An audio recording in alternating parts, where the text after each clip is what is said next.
Students, एक बार फिर से आप सभी का स्वागत है ऑनलाइन क्लासेस के अंतर्गत। हमारा चल रहा था प्रथम अध्याय भारत का वैभवपूर्ण अतीत, जिसका आज हम यानी कि एक तरह से लास्ट इसका जो पार्ट होगा वो आज अपन यहाँ पे पढ़ने जा रहे हैं। इसके यानी कि जो एक तरह से लास्ट आपकी क्लास होगी फर्स्ट चैप्टर की, वो है आपके जिसके अंतर्गत यानी कि कंटेंट हमारा छूट गया था पहले, वो थी हमारे वैभवशाली भारत की कुछ उपलब्धियाँ। जो उपलब्धियाँ हैं उसके अंदर अपन एक तो पढ़ेंगे भारतीय संस्कृति का विस्तार और एक पढ़ेंगे अपन प्राचीन भारत में नाविक शक्ति, यानी उस टाइम पे जो नेवल पावर थी वो नेवल पावर किस प्रकार से थी, उन सभी बातों का यानी कि एक तरह से अपन जो जिक्र है वो आज इस अध्याय के अंदर यानी कि आपके इस क्लास में करेंगे। तो इसी के साथ अपन स्टार्ट करते हैं भाग 30 को, वैभवशाली भारत की उपलब्धियाँ। तो भारतीय सभ्यता एवं संस्कृति, भारतीय सभ्यता एवं संस्कृति धर्म, समाज, कला, साहित्य एवं विज्ञान प्रारंभ से ही यानी कि उत्कृष्ट रहे हैं। जो भारतीय आपके सिविलाइजेशन है, भारतीय सभ्यता है, उसके यानी कि एक तरह से आपके जो कल्चर हो गया, उसका रिलीजन हो गया, उसकी सोसाइटी हो गई, उसका आर्ट हो गया, उसका लिटरेचर हो गया, साइंस हो गया, ये यानी कि एक तरह से स्टार्टिंग से ही यानी कि प्रारंभ से ही काफ़ी उत्कृष्ट रहे हैं। अथर्ववेद का जो पृथ्वी सूक्त है, अथर्ववेद के पृथ्वी सूक्त में भारत भूमि को माता के रूप में माना है। अथर्ववेद के पृथ्वी सूक्त में भारत भूमि को यानी कि माता के रूप में माना है और संपूर्ण विश्व को एक परिवार के रूप में यानी कि वसुदेव कुटुंबकम के रूप में स्वीकार किया है। तो भारत को यानी कि एक तरह से यहाँ पर विश्व गुरु का दर्जा प्राप्त था, इसीलिए यानी कि इसे सोने की चिड़िया कहा गया है। भारत को किसका यानी कि विश्व गुरु का जो दर्जा है वो किसे प्राप्त था, यानी कि प्राचीन काल में वो था भारत को, इसीलिए भारत को यानी कि सोने की चिड़िया कहा गया था। तो यहाँ पर अपन ने देखा कि यानी कि एक तरह से जो भारतीय सभ्यता है वो भारतीय सभ्यता के अंतर्गत यानी कि संस्कृति हो गई, धर्म हो गया, समाज हो गया, कला, साहित्य एवं विज्ञान प्रारंभ से ही यानी कि काफ़ी उत्कृष्ट रहे हैं, काफ़ी यानी कि विकसित रहे हैं। अथर्ववेद है, उसका एक सूक्त है आपका पृथ्वी सूक्त, उसके अंतर्गत यानी कि एक तरह से जो भारत भूमि है उसको यानी कि माता के रूप के अंदर माना गया है और संपूर्ण विश्व को एक परिवार के रूप में यानी कि वसुदेव कुटुंबकम के रूप में स्वीकार किया है। भारत को विश्व गुरु का दर्जा प्राप्त था, इसीलिए उसे सोने की चिड़िया कहा गया है। बात करते हैं अपन भारतीय संस्कृति का विश्व संचार की, भारतीय संस्कृति का विश्व में कहाँ संचार हुआ, कहाँ इसका यानी कि एक तरह से विकास हुआ। तो प्राचीन काल में जिस संस्कृति ने अपना संपूर्ण विश्व में संचार किया वह है कौन सी संस्कृति, भारतीय संस्कृति। यानी कि अपन ये काफ़ी गर्व से कह सकते हैं कि प्राचीन काल में जिस संस्कृति ने अपना संपूर्ण विश्व में यानी कि पूरे वर्ल्ड में यानी कि एक तरह से उसने अपना संचार किया, अपने पांव फंसारे, वो संस्कृति कौन सी है, तो वो संस्कृति है भारतीय संस्कृति। अब बोलोगे, आप बोले कि सर हम कैसे माने कि थी या नहीं थी, तो उसकी भी कई फिर अपन को एग्जाम्पल देखने को मिलते हैं। तो पहला एग्जाम्पल पर लेते हैं चीन का, कि चीन की दीवार जिसके बारे में आपने सबने सुना ही है, जो यानी कि एक तरह से आपके एक अजूबा भी है। तो चीन की दीवार के उत्तरी दरवाजे पे, जो उसका यानी कि एक तरह से नॉर्थ साइड का जो गेट है, तो उत्तरी दरवाजे पर संस्कृत भाषा में यानी कि एक तरह से आज भी वहाँ पर कुछ वाक्य लिखा गया है कि यक्षों के द्वारा परमेश्वर हमारी रक्षा करे। यक्षों के द्वारा परमेश्वर है वो हमारी यानी कि रक्षा करे। ये जो लाइन है वो किस में लिखी हुई है, संस्कृत भाषा में लिखी हुई है। यानी कि हम कह सकते हैं कि हमारी जो यानी कि एक तरह से वैदिक सभ्यता है, जिसके अंतर्गत यानी कि उसकी जो मेन यानी कि हमारी लैंग्वेज थी वो थी कौन सी, संस्कृत भाषा। और संस्कृत भाषा का यानी कि एक तरह से चीन के ऊपर भी यानी कि प्रभाव हमको इस बात से देखने को मिलता है। कर्नल अलकाट है, यानी कि एक तरह से आपके विदेशी इतिहासकार है, वो कहता है कि मानव संस्कृति का जो उद्गम स्थल है, मानव संस्कृति का, कि मानव की जो यानी कि एक तरह से संस्कृति, मानव जो यानी कि एक तरह से ह्यूमन कल्चर है, उसको यानी कि एक तरह से उसका उद्गम स्थल है वो किसे माना गया है, भारतवर्ष को ही माना है। कि एक मानव संस्कृति का जो उद्गम स्थल है वो भारतवर्ष को ही यानी कि एक तरह से यहाँ पर माना गया है। अग्नि पुराण, यानी कि एक तरह से जो अपन पुराण पढ़ते हैं ना, पुराण अपन ने पढ़े थे कि टोटल 18 पुराण थे, 29 उपपुराण थे, तो उसी के अंदर एक पुराण अपन ने पढ़ा, जैसे बाप के थे यानी शिव पुराण था, भागवत पुराण था, गरुड़ पुराण था, ब्रह्मांड पुराण था, ब्रह्मा पुराण था। उसी प्रकार से एक पुराण था आपका अग्नि पुराण, और अग्नि पुराण में भारत को क्या कहा गया है, जम्बू द्वीप कहा गया है। अग्नि पुराण में भारत को जम्बू द्वीप कहा गया है। समुद्र के भारतीय प्रदेशों को द्वीपांतर कहा जाता था। अग्नि पुराण में भारत को क्या कहा गया है, जम्बू द्वीप कहा गया है, यानी कि एक तरह से जम्बू द्वीप है, वो द्वीप कौन सा, क्या नाम है उसका द्वीप का, जम्बू द्वीप। समुद्र के भारतीय यानी कि एक तरह से समुद्री के भारतीय प्रदेशों को क्या कहा जाता था, द्वीपांतर कहा जाता था।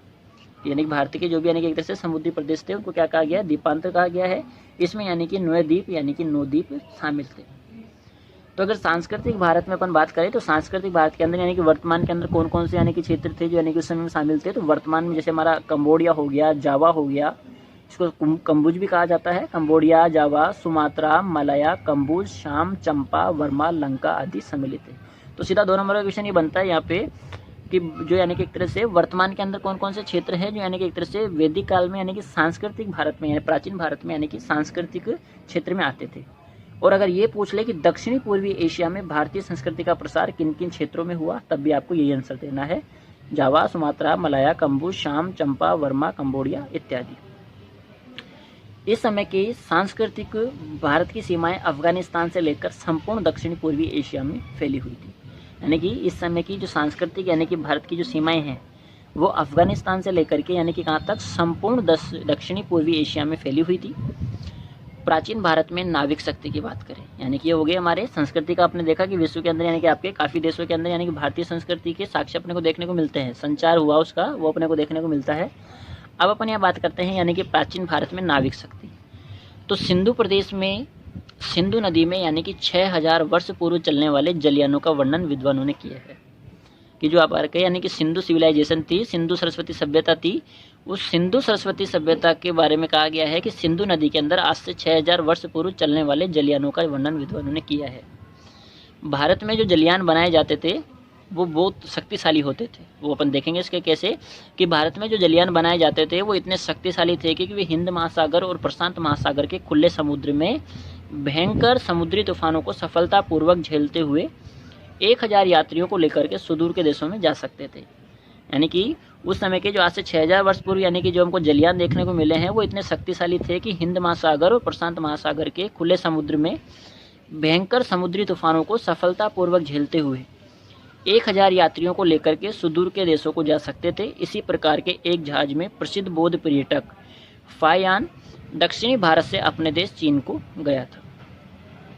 यानी कि एक प्रसिद्ध बौद्ध पर्यटक है फायान, उसके बारे में जानकारी मिलती है कि दक्षिण भारत से यानी कि अपने देश वो चीन को यहाँ पर गया था।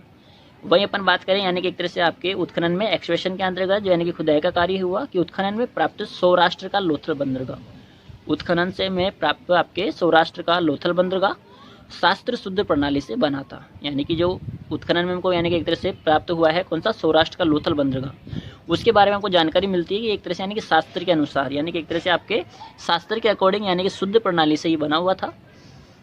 अरब सागर का जो प्राचीन नाम है वो था रत्नाकर। अरब सागर का प्राचीन नाम यानी कि जो आपके वैदिक युग है, प्राचीन भारत की अपन बात कर रहे हैं, तो अरब सागर का जो प्राचीन नाम था वो क्या बताया गया आपके, रत्नाकर। वह बंगाल की खाड़ी का प्राचीन नाम महोदधि था। यानी कि अरब सागर का जो प्राचीन नाम है वो तो क्या दिखाया गया है यहाँ पे, रत्नाकर दिखाया गया है, जबकि बंगाल की खाड़ी का जो प्राचीन नाम है वो क्या बताया गया आपके, महोदधि बताया गया। सिंधु सरस्वती सभ्यता की अनेक मोहरों व पात्रों पर यानी कि एक तरह से जलपोतों के चित्र है। तो इससे भी इस बात के यानी कि साक्ष्य हमको मिलते हैं कि हाँ सिंधु सिविलाइजेशन के अंतर्गत यानी कि एक तरह से आपके जलयान थे, नावें वगैरह थी, जहाज आपके बने हुए थे। क्यों थे, क्योंकि सिंधु सिविलाइजेशन के अंतर्गत हमको जो मोहरे और जो पात्र प्राप्त हुए हैं उनके ऊपर हमको जलपोतों के चित्र यानी कि एक तरह से देखने को मिलते हैं।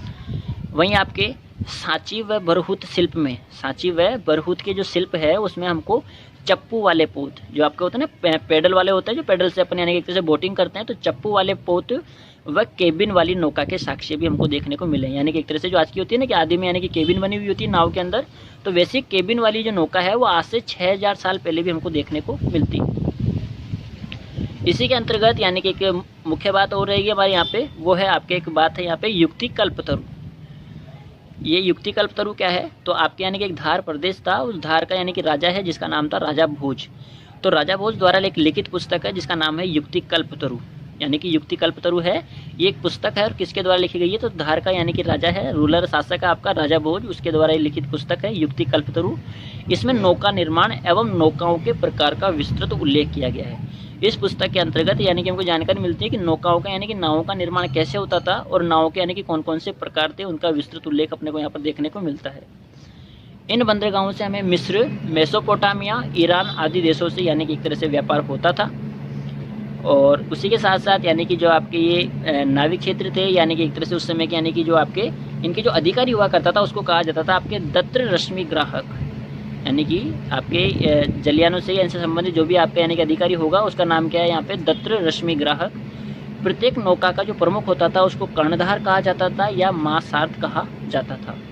तो इसी के साथ साथ यानी कि हमको इस बात की जानकारी मिलती है कि जो यानी कि एक तरह से भारत का वैभवपूर्ण अतीत है उसके अंतर्गत यानी कि आपके वैभवशाली जो भारत है उसकी काफ़ी यानी कि उपलब्धियाँ हैं जो हमको यानी कि एक तरह से आज के क्षेत्र में अपन देखें तो यानी कि उस समय आज से पहले यानी कि आपके जो 6000 पहले की अपन बात कर रहे हैं कि जो अपन आज देखते हैं कि चप्पू वाली नाव या केबिन वाली जो आपकी यानी कि एक तरह से बोट होती है वो यानी कि उन लोगों ने उसी समय बना ली थी। इतना तो छोड़ो यानी कि आपके 6000 साल पहले इतने बड़े बड़े यानी कि एक तरह से जलयान तैयार किए थे कि जिसके अंतर्गत 1000 यात्री यानी कि एक साथ एक नाव में बैठ के जा सकते थे। तो आप अंदाज़ा लगा सकते हो कि आज जो हमारे बड़े बड़े जहाज होते हैं, तो उसी के साथ साथ उस समय भी यानी कि इतना बड़ा जलयान या इतने बड़े जहाज उन्होंने बना दिए थे कि एक समय में 1000 यात्री यानी कि उनको एक तरफ से लेकर के यानी कि सुदूर के देशों को वो जा सकते थे। और बोले कि आप बोले कि इसके साक्ष्य कैसे, तो खुद यानी कि एक तरह से बौद्ध पर्यटक जो यानी कि फायान था, वो चीन से यानी कि एक तरह से यहाँ पर हमारे भारत में आया था, और फिर यानी कि दक्षिण भारत से वो अपने देश वापस यानी कि जब वो गया तो वो इसी जहाज़ के अंदर यानी कि ऐसे ही एक जहाज़ में बैठ के गया था। तो इसी के साथ में वैभवशाली भारत की उपलब्धियाँ ही नहीं, जो हमारा भारत का वैभवपूर्ण अतीत है यानी कि हमारा जो अध्याय फर्स्ट था वो आज कंप्लीट होता है। तो आई होप आपको अच्छे से समझ में आया होगा, और सभी ने शायद नोट्स भी कंप्लीट रूप से यानी कि एक तरह से बना लिए होंगे। अगर नोट्स नहीं बनाए हैं अभी तक भी, तो आपको अगर कोई जो पार्ट है आपका अगर छूट भी गया है, तो हमारा जो यूट्यूब चैनल है Arjun classes UPSC RPSC and all exam, उसके ऊपर भी आप सर्च करके पूरे जो आपके अब तक यानी कि भाग 30 है वो यानी कि पूरे के पूरे आपको वहाँ पर मिल जाएंगे।